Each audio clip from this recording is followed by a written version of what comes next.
Good day, everyone. Today, we have Rajeev Agrawal with us. He's a fund manager and managing partner at DoorDarshi India Fund. DoorDarshi India Fund is based out of the US and enables investors to benefit from opportunities in Indian equities.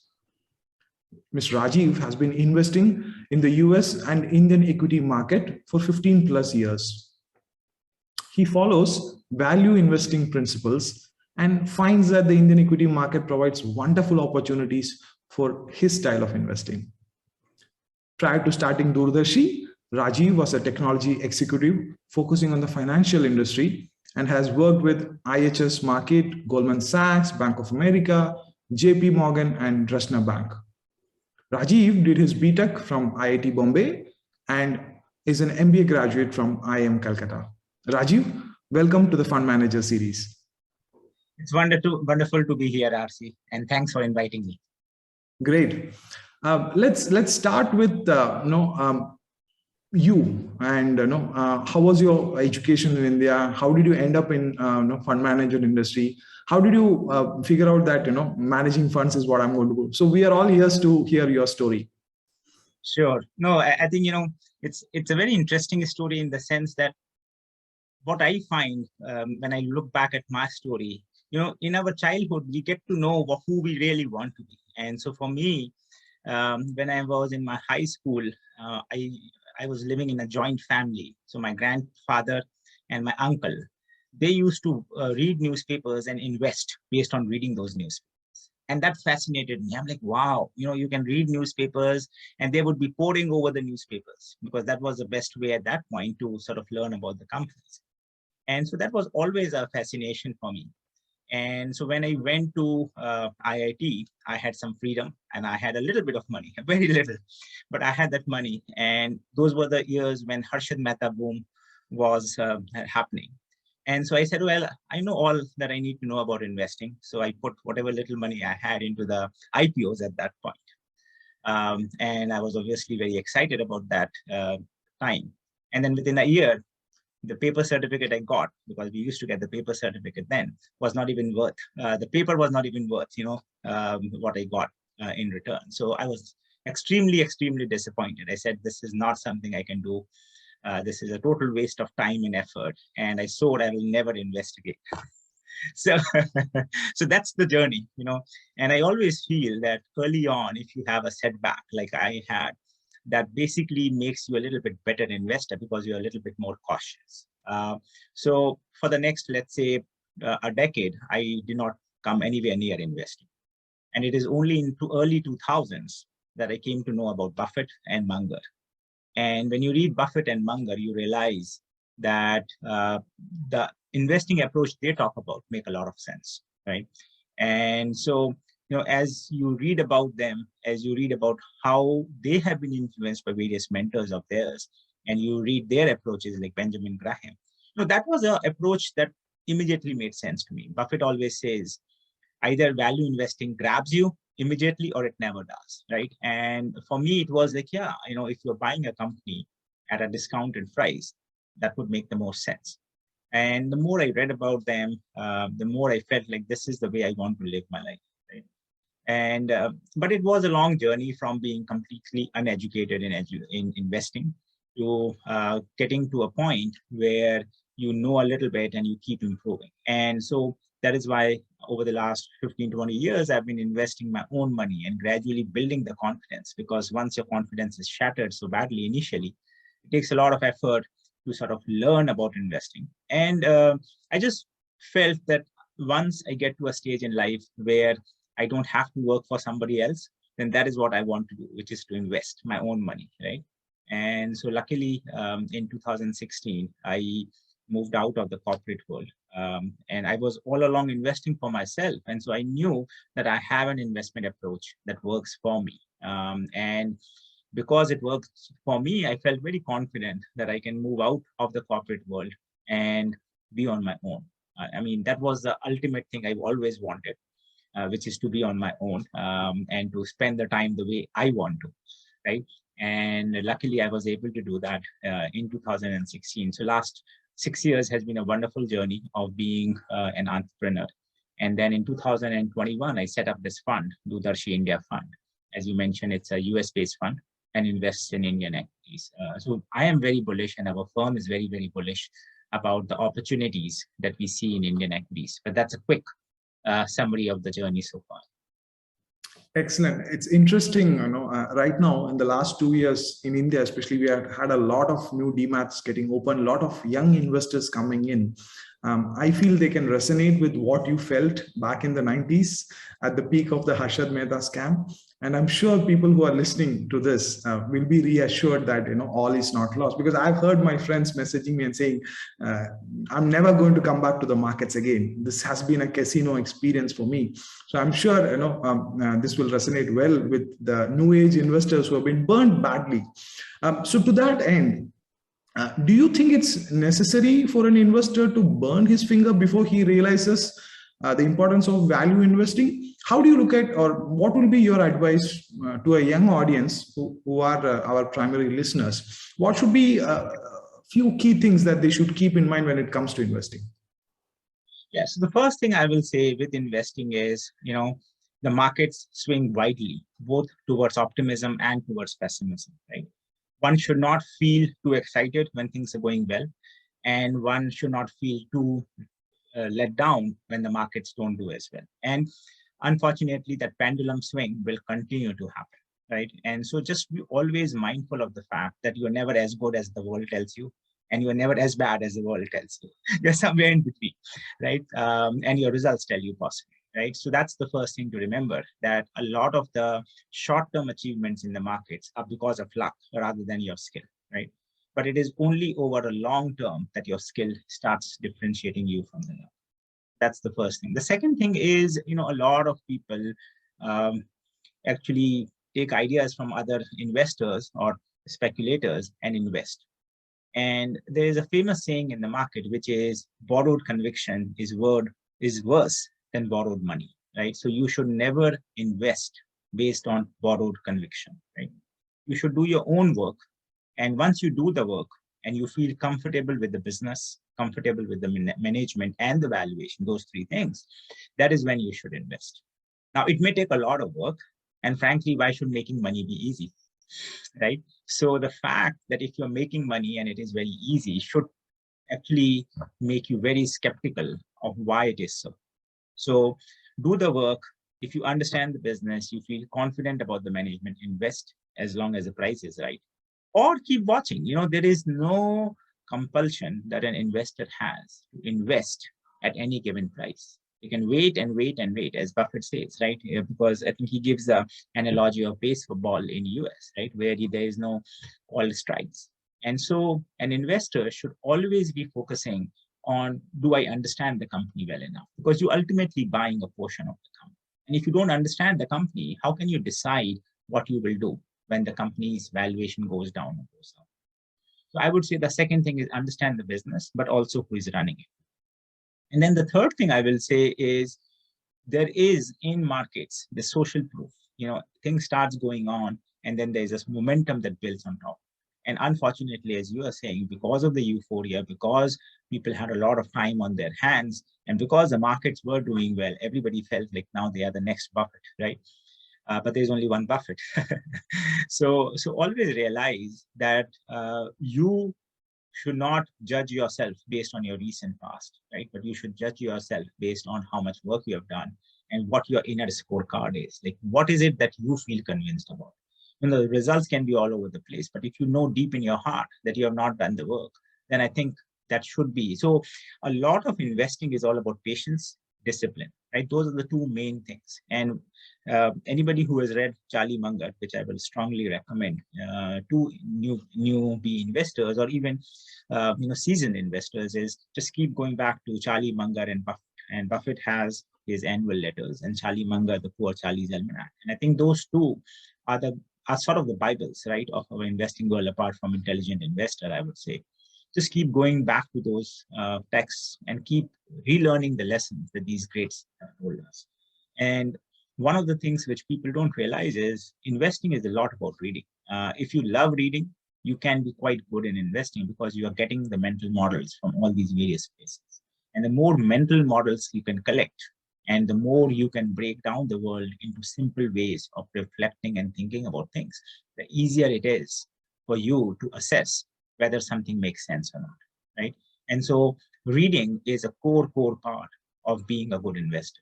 And I would encourage anybody and everybody, including myself, to read more.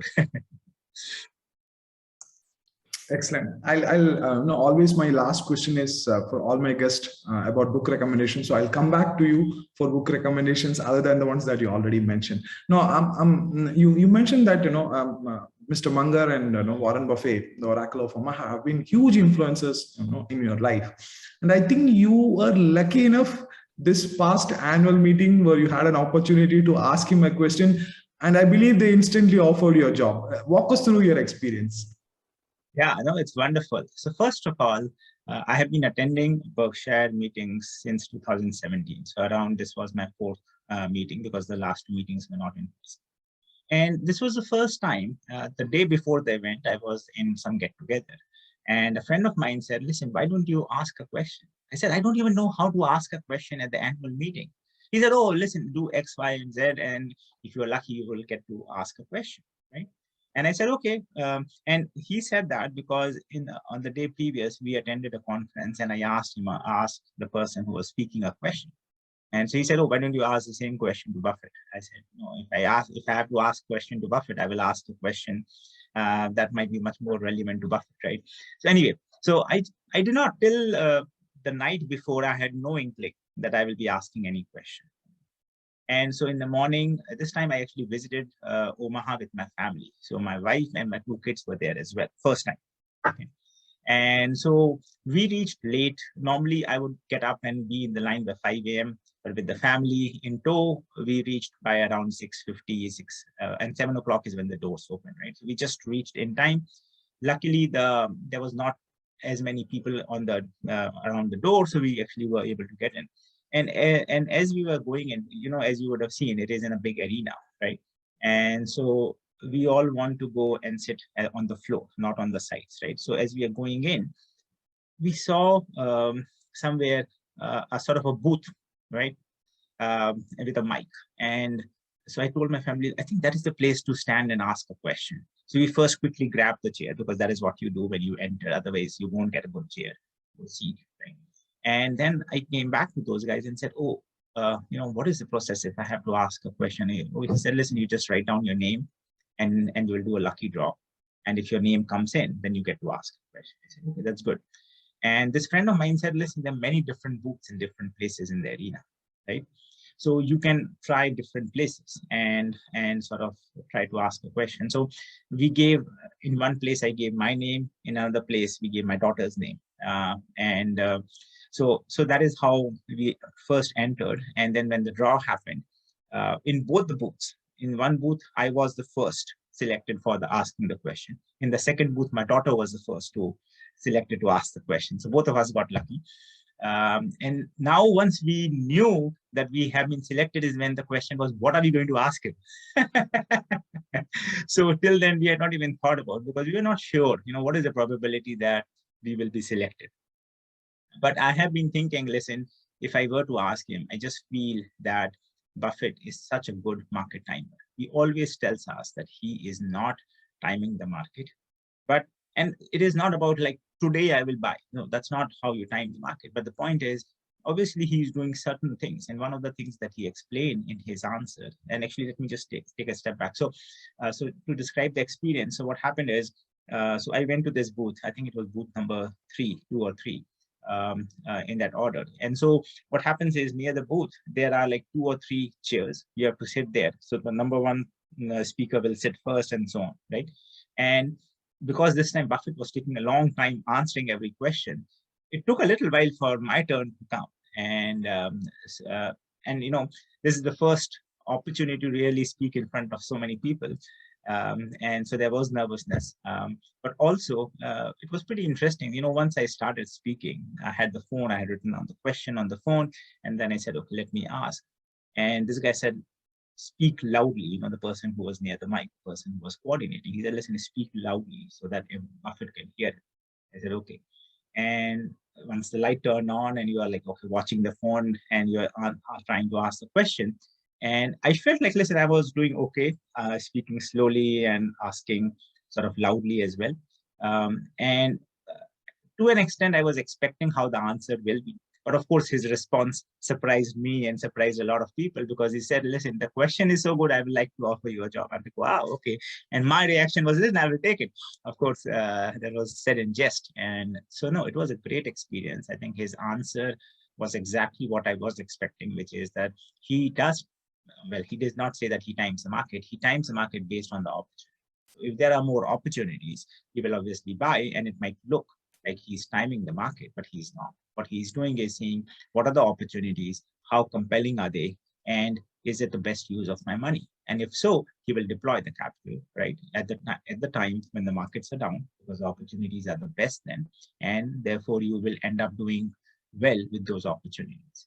I think the even more interesting thing in my mind is how good Buffett has been in getting out of the markets when the markets are expensive.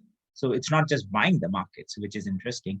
The fact that he got out of the market in 69, 70 is amazing, right? In his partnership. And the fact that he bought Gen Re when he bought in 1998, 99, and he turned the portfolio from being an equity-focused portfolio to a fixed income, majority being a fixed income, was again great timing in terms of changing the contour of the portfolio. And those are two amazing things, because as an investor, what I can tell you, and many of my friends will tell you, is it's not just buying, it is also when do you sell, and that is always the hardest part. Very, very true. We call it the chakra view. People know when to sell and exit. Excellent. And for those listeners, we'll have the clip of the actual interaction by Rajiv and Mr. Buffet in show notes, so you can definitely check it out in person. Moving along, so you have a India-focused, long-only India-focused fund based out of the US. Tell me, the reasonings why you started, an India-focused fund in US. How's the perception for the market? Are we still considered an emerging market? Are we considered an hopeless market? What are your views, and what are the reactions you hear from your investors? So first, let's talk about the fund. So DoorDarshi India Fund is a US-based fund. It's a Delaware registered fund. And we are FPI into India. So we are a foreign portfolio invested into India. So we have investors investing in US, and then we move the money to India and we invest in Indian equities. As you pointed out, we are a long-term investor, right? And so what we are trying to do is to find good companies, run the good management, and available at a compelling valuation, right? Now, why did we start the fund? As I was mentioning, in my personal portfolio, I've been investing, as I mentioned, for some time now. So between 2014 and 2020, I had delivered almost a 32% CAGR in my personal portfolio in dollar terms, right? And so that gave me a lot of confidence that it is doable. And everybody talks about how well the US markets have done. My personal opinion is, when I compare my portfolio returns, which is 7 times in 7 years, versus sort of a double for S&P 500 or for Nifty 50 and so on, right? In dollar terms, everything in dollar terms, right? So it was very obvious to me that Indian equity markets can provide good opportunities if you can think long term. And the reason for that is that Indian equity markets goes through bouts of pessimism and optimism, right? And if you are a value investor, if you can assess the value of business and you can buy at good prices and can sell at good prices, one can do well. So what you need to be able to do well is inefficient markets. If it is efficient markets, the price is very close to the value, then of course you will not have much opportunity. Because in Indian equities, what happens is you have elections around the year, state elections happening, right? You have some sort of a military conflict or some, because we have big borders, there's always something or the other that is going on, right? There's always some sort of we are a populous country, somewhere or the other, something is going on, which is not necessarily fundamental, but it possibly changes the moods of the investors. And then another very big factor is funds like us going in and out of Indian equities, right? So risk on, risk off, right? And if there is risk off and you still feel that there's value in the companies that you own, there is no reason for you to worry. So all those factors, along with the fact that Indian investors or Indian populace are not as invested in equities as other markets, right? So there is going to be a very long tailwind for investors to continue to come in the Indian equities. All of those factors, in my mind, is why the Indian equities for active investors like us will do very well, right? And so that is one of the reasons why I started the fund, because, if you look at the landscape of the various opportunities that people have in US, most of them are typically ETFs. And ETFs is not a good vehicle for investing into India because you can come in and come out very quickly. But as an ETF, one of your problems is you want to have enough liquidity in the companies that in which you are investing. And so that definitely means that Indian equity markets are not very deep comparatively, right? And so what that means is you're pretty much investing in the top 100 companies, right? And not going below that. And Indian equity market, if you look at it, 5,000 companies, of which 2,000 trade on a daily basis. It's a pretty wide market. It may not be as deep. And that is where the opportunity lies, right? So ETF, in my mind, is not a very good way to take advantage of Indian equities, right? But having patient investors, right, who can think long-term and actually have the right mindset is a way to take advantage of it. So that is where we set up the DoorDarshi India Fund. And the whole idea is to bring right type of investors into the fund. So we are not trying to get any and everybody into the fund. We are very selective of who comes in. And the investors who come in are the people whom we tell them, listen, this is what we do. This is how we invest, right? And our approach is value investing. But growth is a very, very important part of how we assess the value of a company. Right? We are not just investing because this is a low price to. That is not how we invest. We invest based on how the business will grow, what the value will become over time versus what the value is today or what the price is today. And therefore, can I get a decent return over time, right? That is our approach. And we ensure that they understand and we ensure that they ask as many questions up, right? And they are comfortable with that approach. And then we tell them, listen, if you're investing with us, think a few years out, because while we are not having lock-ins, we don't want you to come in and get out quickly and unnecessarily not make enough money in the process. We want any investor who comes with us to make good money, right? That is our goal and that is their goal as well. So we want to ensure a good alignment. Now, how Indian equity markets are perceived vis-a-vis other markets. What I will say is in the last 10 years, US equities have done very, very well. So almost all the emerging markets don't look as compelling when you compare to the US equity markets, right? But the fact also is that the US equity markets were very stretched, right? So we have seen at least in 22 that US equity markets are down a lot more than Indian equity markets so far, right? And that doesn't mean that we can extrapolate it, but it does mean that there is an opportunity for investors to come in and diversify their allocation to different countries. And one of the interesting things is that Indian economy will be one of the fastest growing economies in the world. So if you want growth and you want the opportunity to take advantage of the demographics and the demand, then Indian equity is very good. So are people very bullish? Not necessarily, because till last year, or maybe the year before last, China was the flavor of the market, right? Apart from US. And over the last few years, that has gone down dramatically.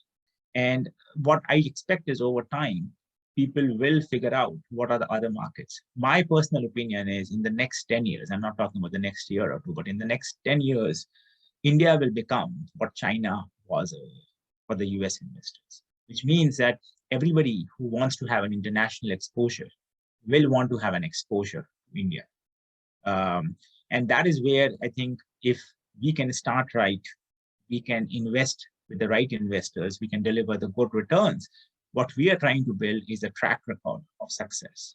And when the market is ready, we will be there as well for them to come to us. So that is the thought process. We are not thinking short term. We are not short term oriented at all. Be it with our investors or be it with our investments, right? We are always thinking long term. And we are saying we want to invest with the right investors in the right way. So we don't want to charge you unnecessary fees.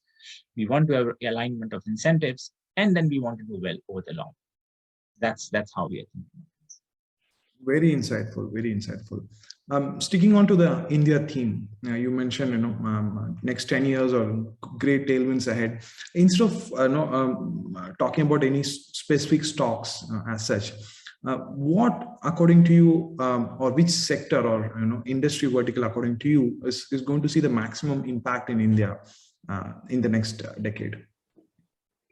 So I think one thing which we all realize about India is that India, for the longest, has been a capital-starved society. Right? There was never enough capital available, and there was a lot of entrepreneurship in India. Right? I mean, when you go out today, you will see the people at the lowest strata. You give them a little bit of capital, and their income can double. Right?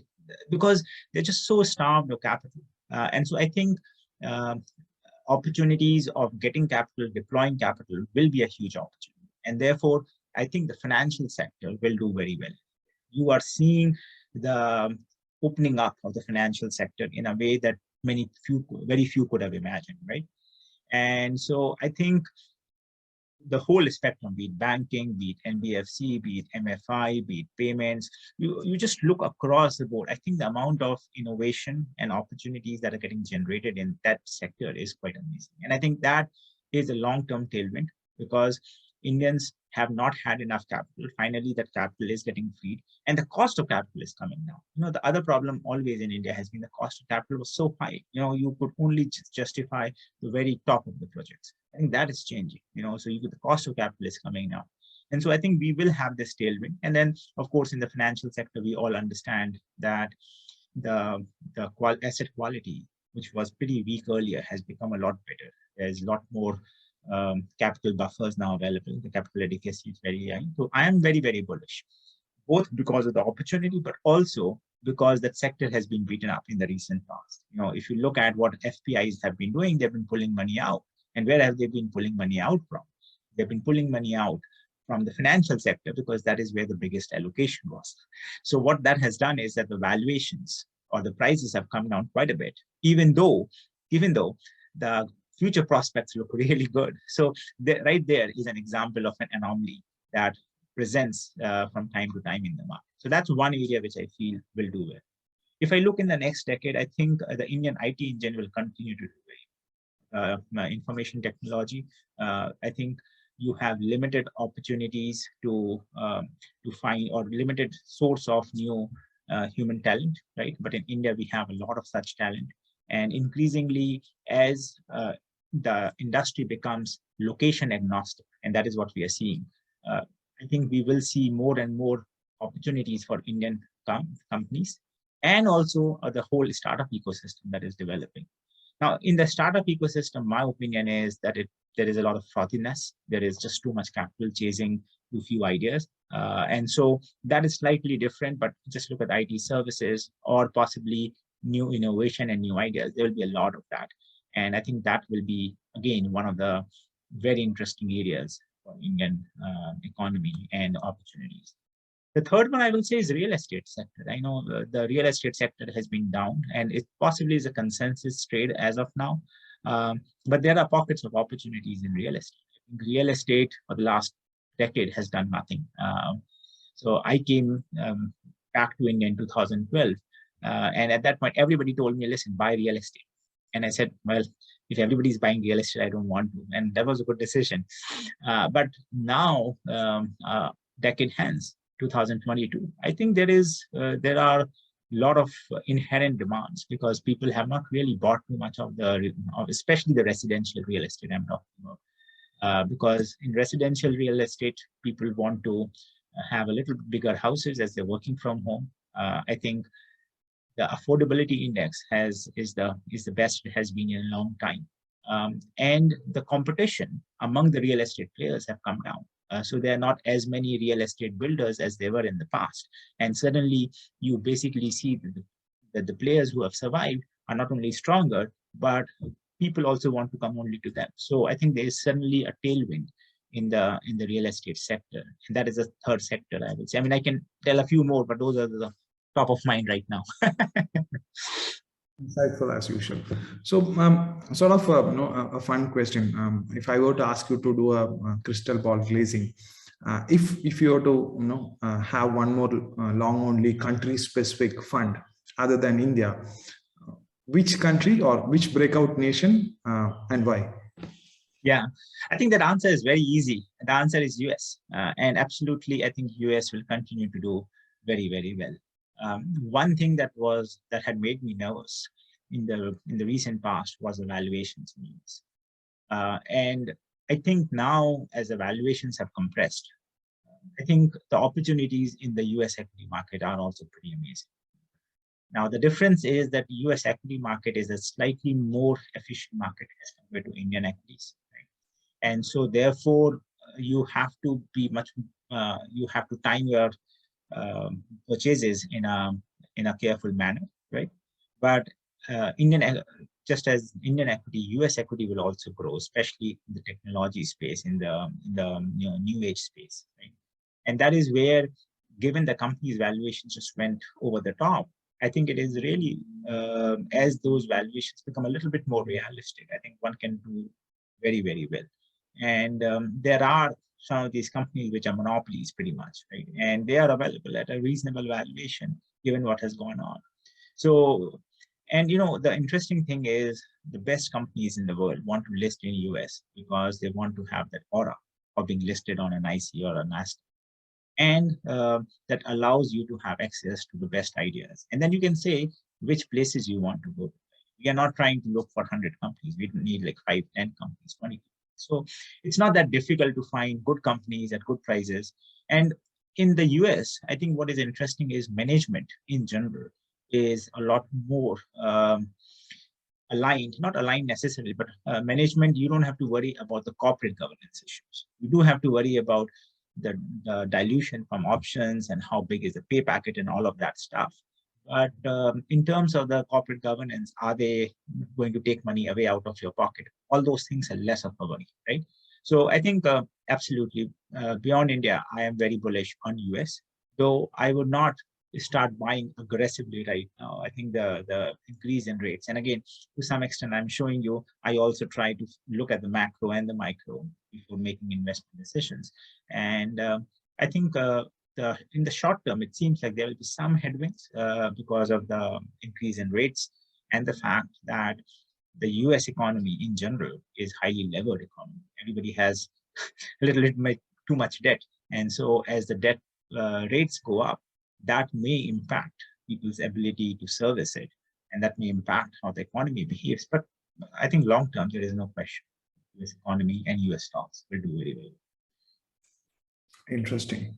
You mentioned sort of the macroeconomic view. From a geopolitical standpoint, you have some contrarians like Ray Dalio, who are talking about a changing world order, and US is a declining power. China probably is the next superpower and all. What are your views? Are we talking about our generation, or are we talking about the next 2 generations ahead? What are your views from a geopolitical standpoint? So my view is, for a long time, we have lived in a unipolar world, right? Where US was a dominant nation and there were no other nations sort of even close. I think from a unipolar world, my view is we are moving to a multipolar.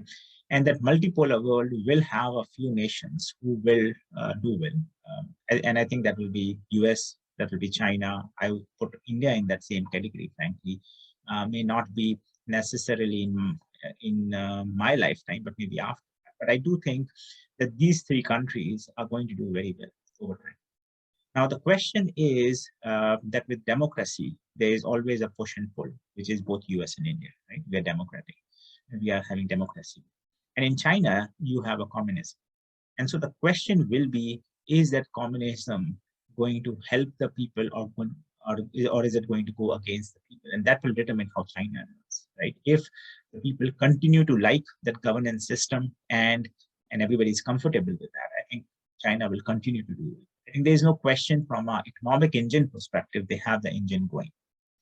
But the question is whether people are happy with how the governance is being done. And that is something that nobody can really answer. While in a democracy, I feel that, yes, it might take a little bit longer for decisions to be made, but they're more robust decisions.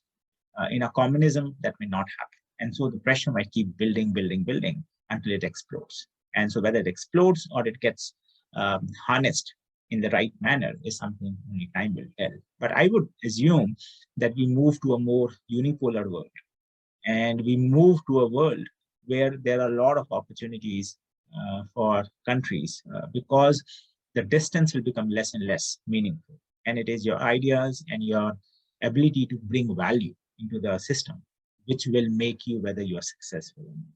And so to me, I think these three regions and countries can do very well. Shifting gears a little bit, coming back to DoorDarshi, any plans of having a presence in India for Indian investors? Any plans for PMS or AIF funds from India? I know this is US specific, and only investors from US can right now invest if we are interested in your offering. Any immediate plans or plans in the future for an offering in India for India or for any other country from here? So it is something that has been on the radar. It's just something that I feel, because the amount of work that we do in Indian equities, and obviously we are right now doing it for our fund, but frankly, the same thing can be leveraged for having a PMS offering or an AIF offering, right? So it's not like incremental work needs to be done, but obviously we have to deal with incremental regulations around that. And so I think that is a question that we have in mind. But absolutely, we do think that there is an opportunity for having the investors sort of participate in what we are trying to do. And it's something that we keep considering from time to time. I definitely hope that in the next few years, we will have some offering. But there is nothing that has been finalized as of now. It's something that we keep looking at. Great. Rajiv as a person, when he's not reading books or when he's not building his mental models, what do you do? Yeah, no, so I actually enjoy sports. I play tennis, I play badminton. Recently, we went for a hiking. It was a very good trip. These days, the weather outside is really good. In New Jersey, you only really get summer for 4 months, 5 months. So one tries to benefit from that. And so we, over the weekend, had a fun trip with some of our friends. Just doing things which are different, looking forward to the beach in the next few days. And actually, I'm going for a ValueX conference next week to Colorado. So that will be first trip to Vail. So I'm going to ValueX Vail, which is hosted by Vitaly. And so that will be a good fun trip. I'm presenting a company. So, I enjoy investing. See, the point is a lot of people say, oh, what after investing? To me, there is nothing what after investing. Investing itself is so much fun that I really see myself just doing investing for the rest of my life, right? If I can continue to. So that is really what I am trying to do, which is to have fun, because, once you have fun, you're never working. And when you are having fun, Buffett always says, I tap dance to work. I say I roll over to my work because I work from home. So I roll over from my bed and I'm on my office working. So I think the point is, once you are working in something that you're excited about, that energizes you, then really you don't need too much. But I love sort of outdoors. I love playing sports. I love meeting people. I enjoy talking to folks like yourself, RC, and I enjoy participating and contributing in various conferences and learning from others. I think the best part of investing, in my mind, is that you never know enough. Like, whatever you know is okay, but there's a lot more to know. And it is what you learn that will help you do well. So the learning never stops, and you always have to keep learning. And, you can take the same mindset to anything else you do. I think one thing that I will just go back to one of the questions you asked earlier, what should the novice investors do? I will say, understand the psychological biases that trip us all, right? And I was about to say, listen, if you understand psychology and how Munger teaches it, you see it used everywhere. And you go out and you are having a hiking and you say, oh, okay, he said this because, and then of course, go through the psychological mind maps you have created. And I think it's pretty interesting. The more aware we are of how we are behaving and how we are acting, I think we can be more effective. And I think as a person, I just am enjoying everything that I'm doing, and I am choosing how to do it. And that's the best part. Very nice. It's an inspiration for people like me to know to get that conviction again, that lifelong learning and love for reading from different aspects. It's been a great talking with you. Now, before I let you go, other than the three books that you already recommended, Poor Charlie's Almanac, Intelligent Investor, and all annual shareholders letters of Berkshire, I'm going to give you some trouble. Please recommend three other books for people like us listening to your interview. Sure. So I think one is Howard Marks, The Most Important Thing. I think it's a very good book because what it tries to highlight is that investing is not about just finding good value. You have to look at why there is good value and what is it that makes you so lucky, right? And so really thinking the second level thinking, thinking beyond what is obvious out there in the market is such a fundamental skill set, and most of us forget that. Right? Even Seth Klarman has written a wonderful book, Margin of Safety. Margin of Safety is something that is not easily accessible, but I believe it is available on the internet in PDF form and people can get access to it. I think he's one of the preeminent investors of our times. He doesn't write as often, or it's not in public domain as often, but whatever he writes is amazing. Some of your listeners might have heard about Phil Fisher and Common Stocks, Uncommon Profits. So that is another one. But there's another very interesting book written by Peter Cundall. Peter Cundall is a Canadian investor, and he has written a book which is There's Always Something to Do.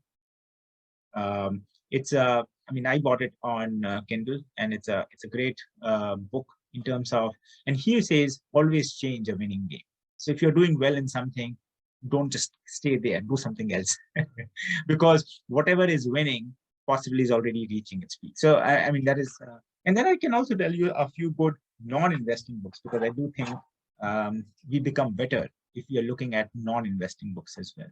And one of the books that I find quite interesting is Think and Grow Rich by Napoleon Hill. I don't know how many people have read it. Another one is As a Man Thinketh by James Allen. That is another very interesting book. Influence, the Psychology of Persuasion by Robert Cialdini. That is another good book. Thinking Fast and Slow, Daniel Kahneman. So I'm giving you a lot of books. Of course, maybe it's too long of a list. But no, I think the idea is you don't have to read all. Just pick one. If you like it, read it. If you don't like it, move on to the next one. So there is nothing that forces you to keep reading one book. And by knowing a name of a few books, you can decide which one appeals to you and go for it. Brilliant recommendations, and thanks a ton for also recommending non-investing books to build our mental models. It's been a pleasure speaking with you, Mr. Rajeev. I look forward to more such interactions and pick your brains in future also. Thanks again for giving us the opportunity. Wonderful. Good talking to you, RC, and thanks and best wishes to AlphaStreet. I must mention that I hear the con calls that you guys record. Keep doing that service. It's very helpful to all of us. And we thank you for it, because I think it's a great service. And one of the ways of learning more about the company and the management is to see how they answer the questions. And so I think what you're doing is wonderful. And thank you very much for that. Thank you, Mr. Rajeev. All right. Bye.